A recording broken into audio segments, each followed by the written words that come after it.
오늘 우리는 이사야 선지자의 메시지를 통해서 금식과 기도, 금식 기도에 대해서 잠시 생각해 보면서 은혜를 나누려고 합니다.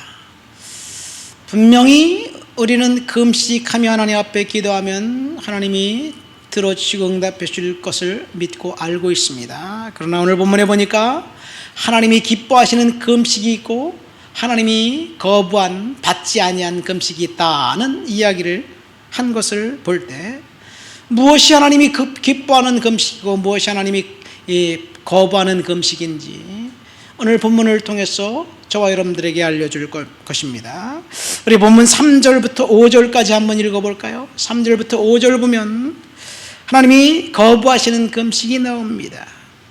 우리가 금식하되 어찌하여 주께서 보지 아니하시오며 우리가 마음을 괴롭게 하되 어찌하여 주께서 알아주지 아니하시나이까. 보라, 너희가 금식하는 날에 오락을 구하며 온갖 일을 시키는도다. 보라, 너희가 금식하면서 논쟁하며 다투며 악한 주먹으로 치는도다. 너희가 오늘 금식하는 것은 너희 목소리를 상달하게 하려는 것이 아니니라. 이것이 어찌 내가 기뻐하는 금식이 되겠으며 이것이 어찌 사람이 자기의 마음을 괴롭게 하는 날이 되겠느냐. 그의 머리를 갈대같이 숙이고 굵은 배와 재를 펴는 것을 어찌 금식이라 하겠으며 여호와께 연락될 날이라 하겠느냐. 이 본문에 보니까 어째서 주께서 응답해 주시지 않겠습니까? 어째서 주께서 알아주지 않습니까? 이렇게 금식한 후에 하나님 앞에 투덜대는 사람을 보게 됩니다. 금식을 하면서 하나님 앞에 기도할 때 우리는 기대하는 것이 있죠. 그리고 많은 사람들이 금식 기도하고 난 다음에 내가 금식 기도한 다음에 어떤 축복을 받았어요, 이런 어떤 응답을 받았습니다, 이런 간증을 듣게 됩니다. 금식했더니 문제가 해결되고, 금식했더니 병이 떠나갔고, 사업이 번창했고, 그리고 시험에 합격했다, 이런 간증들을 우리는 금식한 사람들의 이야기 대부분 그렇게 듣게 됩니다. 자, 금식하면서 기도하는 이유, 특별한 기도 제목이 있어서 하나님 앞에 금식하는 것 맞습니다. 그렇다면 금식이 기도 응답의 지름길일까?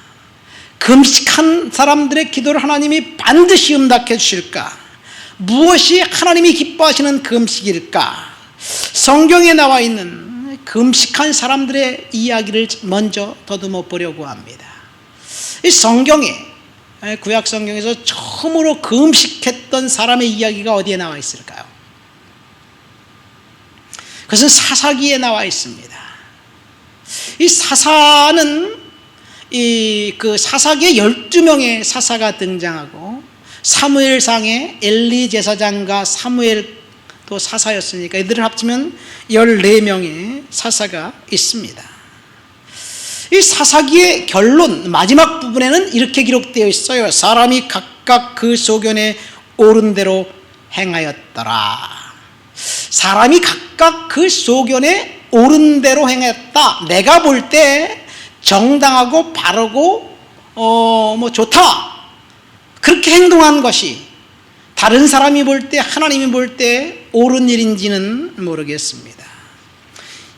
사사기의 마지막에 등장하는 에피소드 이야기는 한 레위인의 첩 이야기가 나옵니다. 레위 사람이 첩을 얻었습니다. 근데 이 첩이 분명히 방정하지 않은 사람이었어요. 음행하다가 남편에게 도망가서 친정집에 가버렸습니다. 그래서 이 남편이 이제 그 친정에 도망간 이 첩을 데리고 오려고 그 처갓집에 갑니다. 그러니까 장인이 환대를 하죠.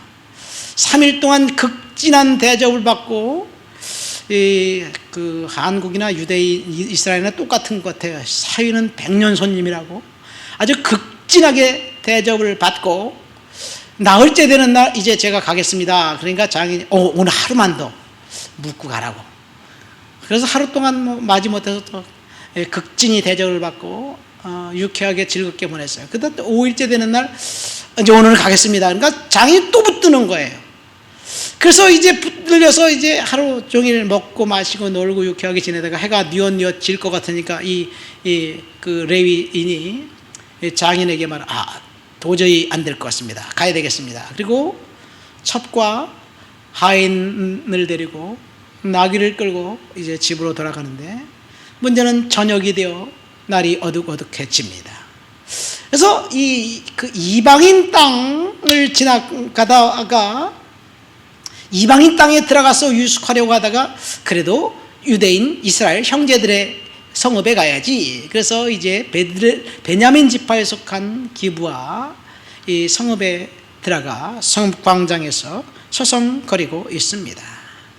당시 문화는 오늘날처럼 뭐 여관이 있다든가 호텔이 있다든가 숙박시설이 있다면 편안하게 잠을 잘 텐데, 그런 것들이 없으니까 당시 문화는 성읍 광장에 이제 서성되면 누군가가 처음 보는 사람이 자기 집에 그 사람을 영접해서 먹여주고 재워주고 환대하는 것이 이스라엘의 그 습관이고 관습입니다. 그리고 성경의 명령이기도 합니다. 나그네를 대접하는 것, 잠자리를 제공하고 먹을 것을 주는 것, 이것이 문화예요. 좋은 문화입니다.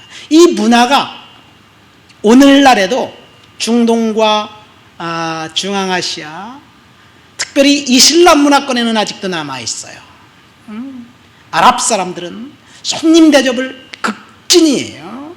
그래서 이 중앙아시아, 우즈베키스탄 이런 데 가서 선교하시는 분들은 지방에 갔다가 올 데가 없으면 그 마을의 사람들이 그렇게 극진히 대접하고 환대하고 그런 것들을 경험한대요. 우리 문화도 그렇죠. 이 선비의 양반집 사랑방은, 선비라는 사람은 누구든지 그곳에 가서 몇 날 며칠이든지 묵고 갈 수가 있었어요. 특별히 경주 최부잣집은 500년 동안 부자를 있으면서 그 집 사랑방은 어떤 선비든지 와서 묵고 가고, 그 다음에 시를 논하고, 그 다음에 그 맹자 공자를 논하고 논쟁하다가 가기도 했습니다. 이제 이렇게 날이 저물어 광장에 있는데 아무도 그를 거들떠보지 않는 거예요. 마침 한 노인이 일하고 집으로 돌아가다가 그 사람들을 봅니다. 그래서 그분을 자기 집으로 영접합니다. 우리 집에 먹을 것과 물이 있으니까 우리 집에 와서 쉬십시오. 그래서 나귀에게 물을 주고, 그리고 사람들에게 발 씻을 물과 음식을 주고 포도주를 대접합니다. 문제는 그날 밤 그 성에 살고 있었던 그 불량배들이 그 노인의 집을 찾아와 노크하면서 이렇게 말합니다. 그 사람을 끌어내라. 우리가 그들과 관계하리라. 그렇게 이제 요구를 합니다. 한국의 성경에는 우리가 그들과 관계하리라 이런 말은 그 성적 그 추행에 대한 아주 완곡한 표현이에요. 특별히 동성애에 대한 표현입니다. 영어 성경에 보면 we can have sex with him 이라고 되어 있어요. 그 사람을 끌어내어서 성추행을 하겠다는 이야기예요. 남성이 성추행을 하겠다는 이야기예요. 그러니까 그 가나안 그 사회가 얼마나 동성애가 만연했는지 알 수 있어요. 그렇기 때문에 하나님은 그 땅을 심판할 수밖에 없었는데, 이 이스라엘 백성들이 그 땅을 점령해서 가나안 족속들을 몰아내고 하나님 앞에 정결하게 믿어야 되는데, 신앙생활을 해야 되는데, 그들이 오히려 문화의 영향을 받습니다. 자, 이 당시 나그네들이 길거리에서 이제 밤을 지새는 것은 굉장한 그 위험에 직면한 그런 상황이었어요. 동성애의 표적이 되었습니다. 그 성추행의 표적이 되었습니다. 그래서 하나님께서 나그네를 대접하고 섬기라고 이야기합니다. 어쨌든 이 노인은 이를 철저히 보호합니다. 그런데 그 불량배들이 이 레위인의 첩을 데리고 나가서 밤새도록 성추행을 하고, 그리고 그 여성이 새벽에 이제 그 노인의 집 문 앞에서 죽습니다. 그러니까 이 레위인이 너무 열받아가지고 이 죽은 자기 첩의 시체를 도망내가지고 이 이스라엘 12지파에게 보내는 거예요. 이 베냐민 지파 기브에서 이런 사악한 일이 있었다, 이들을 처단해야 된다, 이런 의미지요. 무법천지가 된 그 백성들, 그것이 바로 자기 소견에 옳은 대로 행동했던 결과입니다. 하나님의 법이 다스리지 않으면 이 땅은 무법천지가 될 수밖에 없어요. 하나님의 법이 다스리고 하나님의 권능이 이 땅에 임해야지 이 땅의 평화와 질서가 유지되는 거예요. 법적인 지식을 갖고 있는 사람, 권력을 갖고 있는 사람들이 얼마든지 자기 자신을 위해서 다른 사람의 것을 수탈할 수 있는 것이 이 세상의 구조입니다. 어쨌든 베냐민 지파의 이 악행한 불량배들을 처단하기 위해서 이스라엘 남은 11지파가 모였습니다. 그리고 베냐민 지파에게 그 불량배들을 이제 그 심판할 것을, 벌을 줄 것을 요구하는데 베냐민 지파가 거부합니다. 그러니까 전쟁이 일어나죠. 그런데 공교롭게도 이 사악한 자들을 두려워했던, 두둔했던 베냐민 지파, 참혹한 일을 저지르고 회개하기를 거부했던 베냐민 지파가 11지파와 싸워서 이겨요. 엄청나게 많은 사람들이 죽어나갑니다. 하나님이 공의에 눈 감고 계셨던 것이에요. 사악한 자들이 잘 되는 세상을 보게 됩니다. 오늘날 우리 사회도 마찬가지지요. 주님 앞에 거룩하고 정결하게 살려면 괴로움이 있어요. 우리 장로님이 힘든 일을 겪었는데 옆에서 돕는다고 하면서 계속 등쳐먹는 사람들만 있으니까 참 얼마나 힘든지 몰라요. 이것이 세상입니다. 당시도 베냐민 지파가 그 불량배들이, 그 나쁜 사람들, 사악한 사람들 하나님이 처단해야 되지 않아요? 그런데 그들이 승승장구합니다. 자, 그래서 11지파의 지도자들이 베델에 모여서 금식을 선포하고 기도를 해요. 첫 번째 금식 기도 장면이 여기서 나옵니다. 그리고 난 다음에 하나님이 제사장을 통해서 말씀해 주시죠. 내일 내가 그를 내 손에 넘겨주겠다. 그래서 결국 베냐민 지파의 이 남성들, 특별히 전쟁에 나갔던 남자들 다 죽습니다. 25,100명이 죽어요. 그리고 베냐민 지파의 남자들은 씨가 말라 버리는 그런 일들이 있었습니다. 이 사건이 처음으로 이스라엘에 등장한 금식기도 장면입니다. 그러니까 성경에 나온 금식기도는 국가적 위기 처했을 때 사람들이 모여서 함께 금식하며 문제를 해결하려고 하나님 앞에 도움을 요청했을 때 하나님이 위기를 기회로 만들어 주셨다는 이야기예요. 이것이 성경에 나와 있는 첫 번째 금식기도이고, 그리고 금식기도, 하나님이 받는 기뻐하시는 금식기도는 바로 위기 앞에서 사람들이 하나님 앞에 금식하며 기도할 때 하나님이 들어오신다는 것. 이 사사기에 나온 이때 이야기, 위기가 닥쳤을 때 사람들이 먼저 하나님 앞에 금식하며 기도하고 하나님께 물어봤다면 베냐민 지파와의 전쟁에서 이겼을 거예요. 그런데 위기가 찾아오자, 전쟁에서 지자, 이러면 안 되겠구나, 우리가 하나님께 묻자. 여러분, 우리들의 인생도 그런 것 같아요. 하나님께 먼저 물어보고 하나님이 응답해 주신 걸 가지고 행동하면 쉬울 텐데, 우리의 계획과 우리의 지혜대로 뭔가를 하려고 하다가 그만, 이게 아니군, 하나님 어떻게 됐나요? 하나님께 묻고 기도하고 그리고 하나님의 음성 듣고 우리의 삶을 수정해 나갑니다. 그래도 괜찮습니다. 어쨌든 금식하며 기도한 사람들에게 위기는 기회로 하나님이 바꿔주신다는 것, 이것이 첫 번째 나와 있는 금식 기도입니다. 두 번째 금식 기도는 전쟁이라는 위기 때 이제 하나님 앞에 나와 금식하며 기도했던 사람들, 그 사람들을 통해서 하나님께서 역사하십니다. 이 사무엘상 7장에 보면 미스바에 이 사무엘이 이스라엘 백성들을 모아요. 그리고 미스바 금식 성회를 선포하고 금식을 하며 기도합니다. 왜냐하면 블레셋이 이스라엘을 침략했기 때문에. 사실 당시에 이 사울 왕 때 이스라엘에는 칼이 딱 2자루 있었다 그랬잖아요. 사울 왕이 1자루 갖고 있었고 요나단이 1자루 갖고 있었어요. 이스라엘은 무기가 없었어요. 그 다음에 블레셋은 이 대장간에 있어서 철제 무기를 갖고 있었어요. 그러니까 블레셋과 이스라엘 전쟁은 반드시 집니다. 그래서 사무엘은 미스바에 사람들을 모아놓고 거기서 하나님 앞에 기도합니다.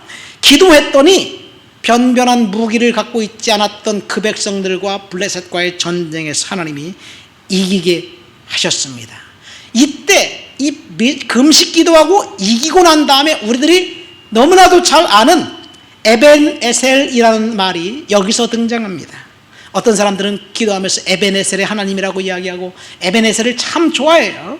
에벤에셀이라는 말은 무슨 말이냐면 전쟁에서 이기고 난 다음에 미스바와 센이라는 그 도시 사이에 세우는 돌이에요. 마치 에벤에셀은 광개토 대왕비와 똑같은 거예요. 예? 에벤에셀이라는 뜻은 하나님이 여호와께서 여기까지 도우셨다. 에벤에셀입니다. 금식 기도한 사람들에게 하나님이 도움을 주신 것을 이야기해요. 또 전쟁에서 금식 기도한 사건은 그 후에 여호사밧이라는 유다 왕이 모압과 암몬과 마온이라는 이 삼국이 동맹해서 이 유다를 침략합니다.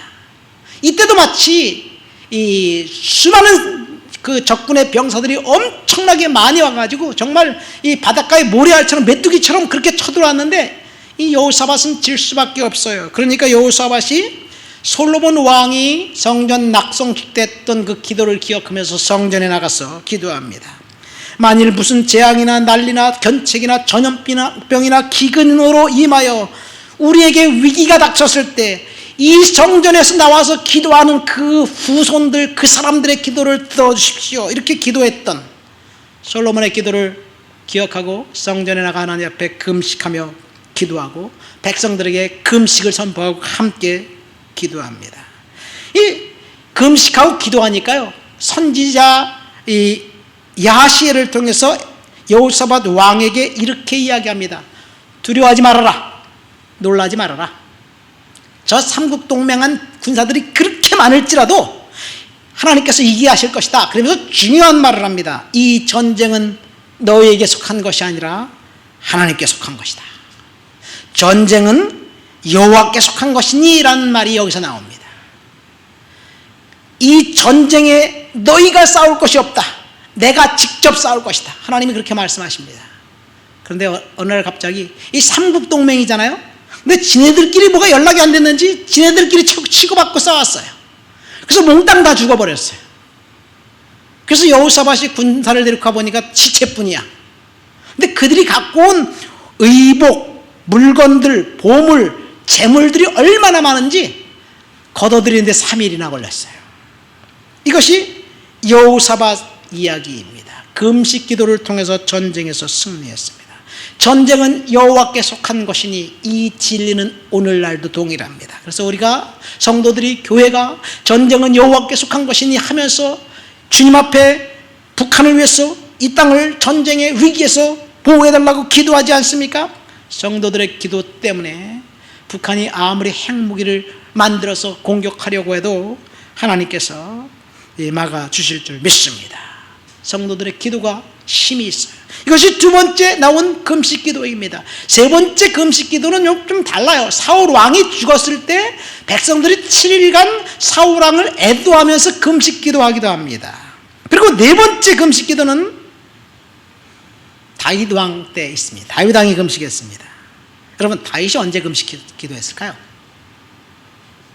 다윗이 사울을 피해 도망 다닐 때, 광야에서 환난 중일 때, 정말 내일 무슨 일이 일어날 수 있는지 모를 때, 그때 금식 기도하지 않았어요. 다윗은 위기가 닥쳤을 때 그때 금식하며 매달린 것이 아니라 하나님을 신뢰했고 하나님을 믿었고 그리고 믿음으로 견뎠어요. 여러분, 우리에게 위기가 있고 환난이 있고 어려운 일이 있고 미래가 무슨 일이 일어날지 잘 모를 때, 그때 금식하며 매달릴 게 아니라 하나님이 나와 함께 하신다는 믿음을 갖고 하나님을 신뢰하고 견뎌야 될 일들이에요. 아멘? 그럼 다윗이 언제 기도했는지, 금식했느냐? 범죄했을 때예요. 죄를 졌을 때. 다윗이 무슨 죄를 졌나요? 밧세바 사건이에요. 우리아의 아내 간음죄를 저질렀어요. 이 밧세바 사건이 있고 난 다음에 다윗은 왕의 권력으로 남의 아내를 탐냈고, 그리고 취했고, 그리고 자신이 저지른 죄가 들통났을 때 인간적인 실수를 통해서 감추려 했고, 그리고 우리아를 죽여버렸어요. 사람들은 속일 수 있어도 하나님은 속일 수가 없습니다. 다윗의 계획은 아주 철두철미했습니다. 그러나 하나님의 눈동자는 그를 보고 있었어요. 나단 선지자를 통해서 다윗을 지적합니다. 그러니까 다윗이 내가 잘못했구나 철저히 참회하고 회개하면서 금식 기도를 합니다. 다윗이 왜 금식 기도를 했냐면요, 나단 선지자가 밧세바가 낳은 그 아들, 첫 아들, 다윗의 아들이 죽을 것이다 라는 선언을 해요. 죽을 병이 들어서 죽어가고 있어요. 그러니까 다윗이 하나님 앞에 금식하며 부르짖고 기도하는 거예요. 며칠 동안? 7일 동안 금식하며 부르짖고 기도하고 회개하는데 결국 하나님의 마음을 바꿀 수 없었습니다. 그 아들이 죽지요. 죽은 것을 신하들이 수군대는 소리를 듣고 압니다. 왜 너희들 나한테 말이 없지? 그 아들이 죽었습니다. 그러니까 다윗이 됐다, 음식을 갖고 와라. 그리고 음식을 먹습니다. 그러니까 신하들은 의아해요. 어째서 아이가 죽었을 때 슬퍼하면서 금식하며 해야 되지 않나요? 근데 죽었다니까 왜 음식을 먹습니까? 그러니까 다윗이 하는 말이 유명한 말을 하지요. 내가 금식하면 하나님이 혹시 나를 불쌍히 여겨서 아이를 살려줄 수 있을지 모르기 때문에, 하나님의 마음을 바꿔줄 수 있을지 모르기 때문에 내가 금식했지만 아이가 죽었는데 왜 내가 기도할 필요가 있냐. 여러분, 우리는 금식을 통해서 하나님의 마음을 바꿔달라고 기도합니다. 그런데 사실 다윗을 통해서 보면 금식의 목적은 하나님의 마음을 바꾸는 것이 아니에요. 우리가 하나님의 마음을 아는 것이 금식의 목적입니다. 때때로 우리는 금식을 통해서 하나님의 마음을 바꾸려고 부단히 노력합니다. 하나님 풀어주세요.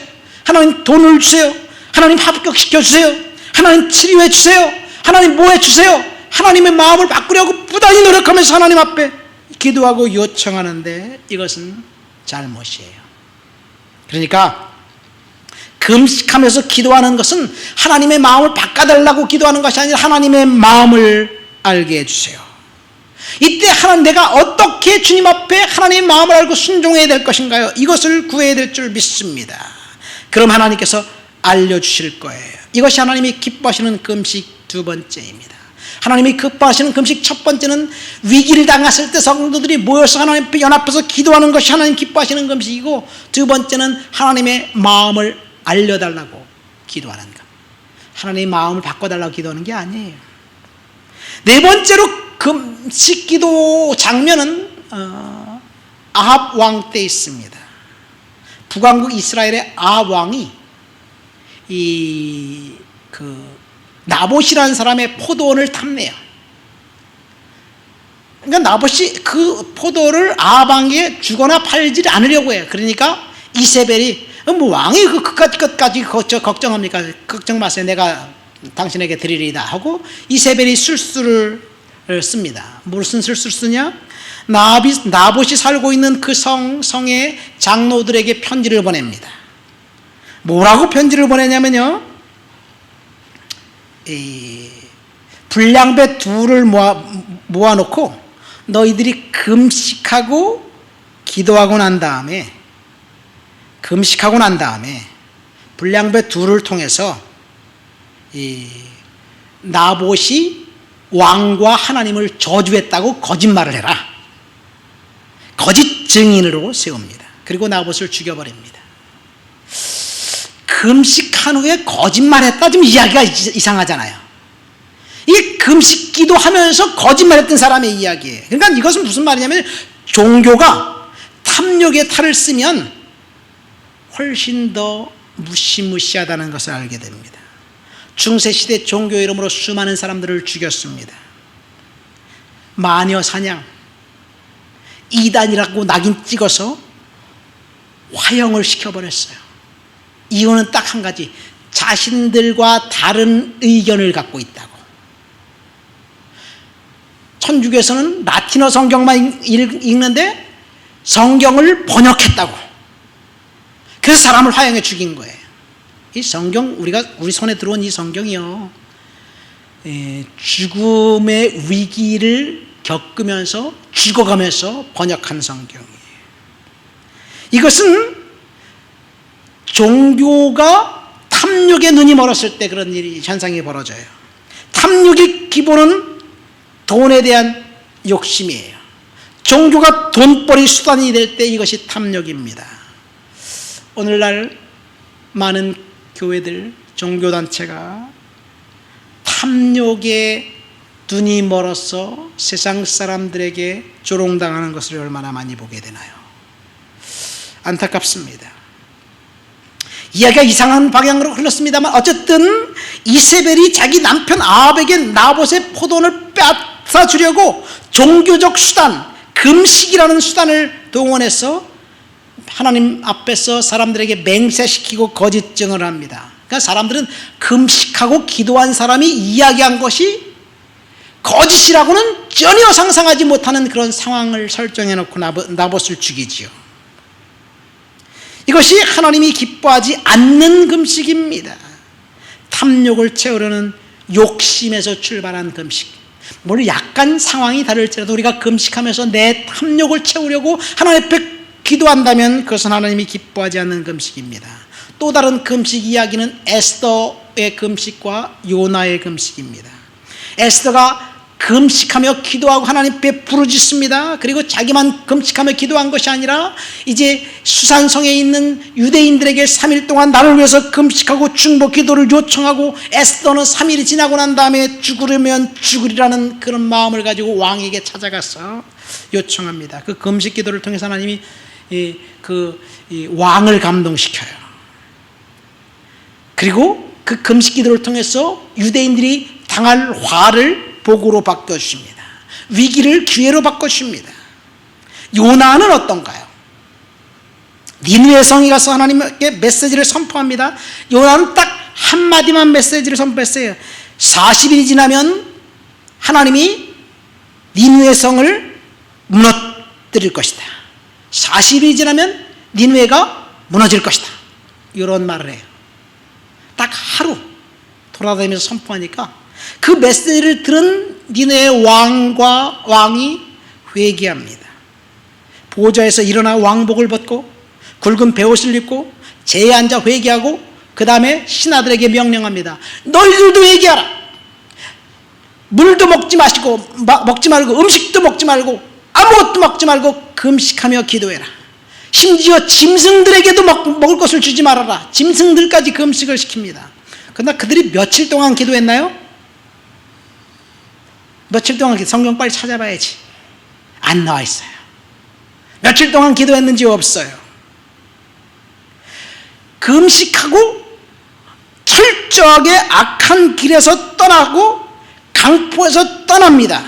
그러니까 하나님이 마음을 바꾸셔요. 아까는 그랬잖아. 금식하면 하나님이 마음을 바꾸려는 것이 금식의 목적이 아니라고 얘기했는데 여기서는 하나님 마음을 바꾸셔요. 근데 사실은요, 니느웨 백성들이 금식했기 때문에 하나님 마음 바꾼 게 아니에요. 그들이 철저하게 회개하고 그리고 거기서 끝나지 않고 철저하게 돌아섰기 때문에 마음을 바꾸고 그리고 강포로부터 떠나고 죄로부터 떠나고 그리고 금식하며 기도하고 하나님이 이제 마음을 바꾸니까 이들이 금식을 풀어요. 며칠 기도했는지 모릅니다. 그러니까 하나님의 마음을 바꾼 기도는, 금식은 철저한 회개와 철저한 돌아선 때문에 하나님의 마음을 바꾼 거예요. 그러니까 하나님께서 기뻐하시는 금식은 철저한 회개와 참회가 동반된 금식이었습니다. 오늘 말씀 4절 5절 말씀 보세요. 보라, 너희가 금식하면서 논쟁하며 다투며 악한 주먹으로 치는도다. 너희가 오늘 금식하는 것은 너희 목소리를 상달하게 하려는 것이 아니니라. 이것이 어찌 내가 기뻐하는 금식이 되겠으며 이것이 어찌 사람이 자기의 마음을 괴롭게 하는 날이 되겠느냐, 이렇게 이야기하잖아요. 그러니까 금식하면서 논쟁하고 악한 마음을 품고 금식하는 그 사람들, 그것이 어찌 내가 기뻐하는 금식이 되겠느냐 하나님이 반문하십니다. 하나님의 마음을 구하면서 금식하는 사람들은 절대로 이렇게 악한 마음이 들어설 수가 없어요. 왜냐하면 하나님의 성령이 역사하기 때문에. 이 신약 성경에 오면 금식한 사람들이 있을까요? 많지요. 있죠. 대표적인 예가 사도행전 13장에 나와 있는 안디옥 교회의 금식 이야기입니다. 안디옥 교회는 성도들, 리더들이 모여서 금식하며 기도한 거예요. 몇 명인지 몰라요. 최소 5명 이상은 됩니다. 리더들이 모여서 금식하고 기도하고, 그리고 하나님의 성령의 능력과 은혜를 받고, 그리고 결정합니다. 리더들이 기도하고 난 다음에 결정해요. 리더들이 기도할 때 성령이 임합니다. 그리고 성령께서 말씀하십니다.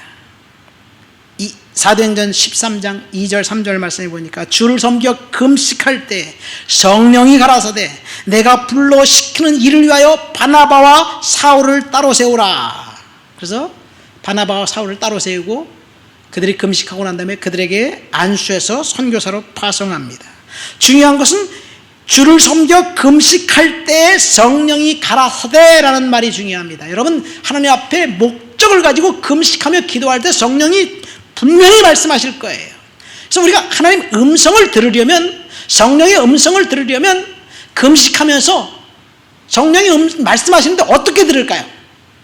하나님의 말씀에 찾아가는 거예요. 금식하면서 굶는 게 중요한 게 아니라 사실은 금식하면서 하나님 앞에 기도하고 하나님 나에게 말씀해 주세요. 그런 말씀을 읽으면서 그 말씀 속에서 내게 레마로 오신 그 말씀이 무엇인지 그것을 가슴에 간직하고 하나님 앞에 순종하는 것, 이것이 중요합니다. 이 안디옥 교회 성도들은 금식하면서 성령의 음성을 들었고, 그리고 바나바와 사울을 따로 세워서 선교사로 파송합니다.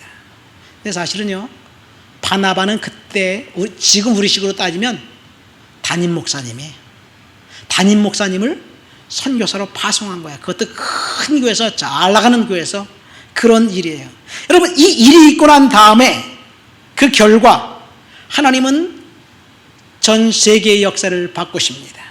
안디옥 교회가 금식하고 기도하고 난 다음에 이제 이 교회는 지중해 남동부 해안을 넘어서 소아시아, 그리스, 로마, 스페인, 유럽을 정복하고 아시아, 북아프리카를 향해서 복음을 선포하는 교회가 됩니다.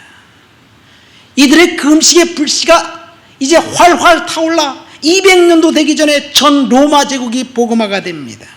전 세계가 복음화가 됩니다. 지금도 기독교 인구는 13억 이상이 됩니다. 금식 기도의 열매예요.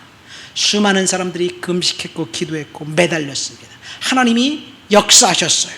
오늘 우리는 하나님이 기뻐하시는 금식과 하나님이 거부하신 금식에 대해서 들었어요. 말씀을 맺습니다. 이 교회사를 통해서 볼 때 금식은 원래 자발적으로 하나님 앞에 성도들이 모여서 금식했는데, 교회사를 통해서 보면 금식이 자발적인 것에서 의무로 바뀝니다. 우리 기독교만 그런 게 아니에요.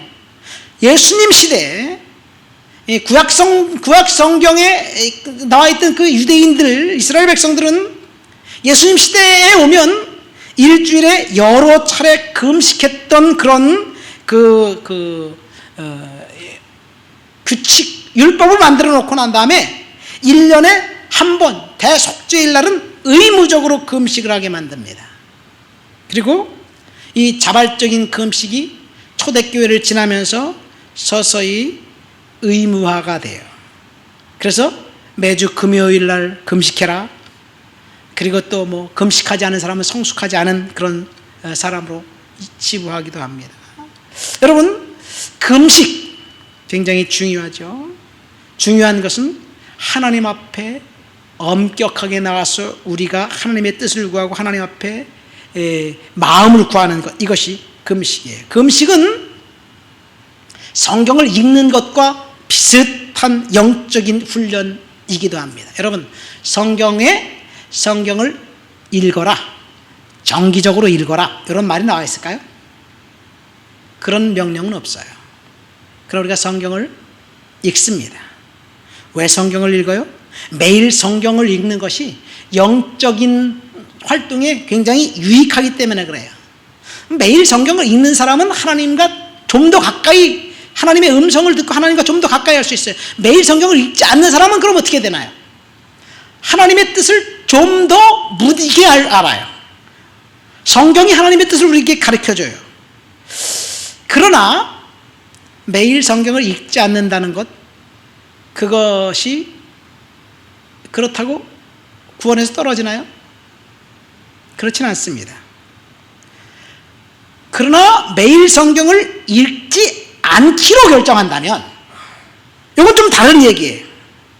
그래서 우리가 성경을 열심히 읽으라고 권면하잖아요. 성경을 열심히 읽어야 돼요. 성경을 매일 읽지 않기로 결정한다는 거 하면 그것은 사실은 하나님을 거부하기로 결정한 것과 비슷해집니다. 금식도 마찬가지지요. 금식도 성경의 금식에 대해서 많은 사람들이 이사야도 금식하고 예레미야도 금식하고 세례 요한도 금식하고 수많은 사람들이 금식하고 하나님 앞에 하나님의 뜻을 구했어요. 그런 것처럼 우리가 하나님 앞에 금식하고 하나님의 뜻을 구하면 하나님의 마음을 우리가 알게 되고, 그리고 영적인 유익이 있게 됩니다. 금식하는데 여러 가지 이유가 있지만 그 중에 가장 큰 것은 우리가 하나님의 마음을 알 수 있는 것, 그것이 금식이 아닌가 생각됩니다. 오늘 하나님이 기뻐하시는 금식이라는 제목을 가지고 결론으로 6절부터 9절까지 말씀을 한번 읽어보고 말씀을 맺겠습니다. 6절부터 9절입니다. 내가 기뻐하는 금식은 흉악의 결박을 풀어주며 멍의 줄을 끌어주며 압제당하는 자를 자유케 하며 모든 멍에를 꺾는 것이 아니겠느냐. 또 줄인 자에게 내 양식을 나눠주며 유리하는 빈민을 지배드리며 헐벗은 자를 보면 입히며 또 내 골육을 피하여 스스로 숨지 아니하는 것이 아니겠느냐. 그리하면 내 빛이 새벽같이 비칠 것이며 내 치유가 급속할 것이며 내 공의가 내 앞에 행하고 여호와의 영광이 내 뒤에 호위하리니 내가 부를 때에 나 여호와가 응답하겠고 내가 부르짖을 때에 내가 여기 있다 하리라. 만일 내가 너희 중에서 명예와 손가락질과 허망한 말을 제하여 버리고. 자, 하나님이 기뻐하시는 금식을 한 사람들에게 내 빛이 새벽같이 비칠 것이고 치유가 급속할 것이고 공의가 내 앞에 행할 것이고, 그 다음에 그 뒤에 보면 13절 말씀에 보면 뭐라고 나와 있습니까? 12절에 보면 무너진 데를 수축할 것이고 11절에 보면 너는 물된 동산같이 될 것이고, 하나님이 금식하는 자에게, 하나님이 기뻐하시는 금식하는 자에게 그런 축복을 약속하셨어요. 그런데 하나님이 기뻐하시는 금식에 이상한 내용이 한 가지가 들어있습니다. 여기 하나님이 기뻐하시는 금식 중에 7절 말씀 보세요. 하나님이 기뻐하시는 금식은 줄인 자에게 양식을 나눠주며 유리하는 빈민을 지배드리며 헐벗은 자를 보면 입히며, 여기까지 이해가 돼요. 나그네들을 잘 선대하는 것, 그것이 하나님 기뻐하시는 금식의 일종이에요. 근데 그 뒤에 보면 무슨 말이 나와 있어요? 내 골육을 피하여 스스로 숨지 아니하는 것이 아니겠느냐. 왜 이 말이 들어있을까요? 왜 골육을 언급했을까요? 마침 오늘이 설 명절이기 때문에 우리 그 모든 성도들이 가족을 만나고 확대 가족을 만나요. 골육 친척들을 만나죠. 아마 이것은 이사야 메시지는, 이사야 청중들은 바벨론 포로로 잡혀갔던 그 사람들에게 대한 이야기예요. 어떤 사람은 바벨론의 포로가 되어 잡혀갔다가 천신만고 끝에 도망 나와 보니까 자기 아무것도 없어, 다 잃었어. 그래서 그 친척 집을 찾아갔는데 친척들이 돌보지 않고 또 왜 왔네? 이런 그런 힘들다는 것을 핑계로 피하지 말라는 말이 아닌가 생각됩니다. 하나님께서 저와 여러분들에게 오늘 주신 말씀은 나그네들을 돌보고 섬기는 것, 특별히 골육을 섬기는 것, 그것이 하나님이 기뻐하시는 금식이다, 이런 이야기를 하고 있습니다. 자, 우리 말씀을 생각하면서 다 같이 통성으로 기도합니다. 하나님이 기뻐하시는 금식을 함으로 하나님을 알고 하나님의 뜻을 구하고 하나님의 은혜 가운데 살아갈 수 있도록 도와주옵소서. 기도합니다.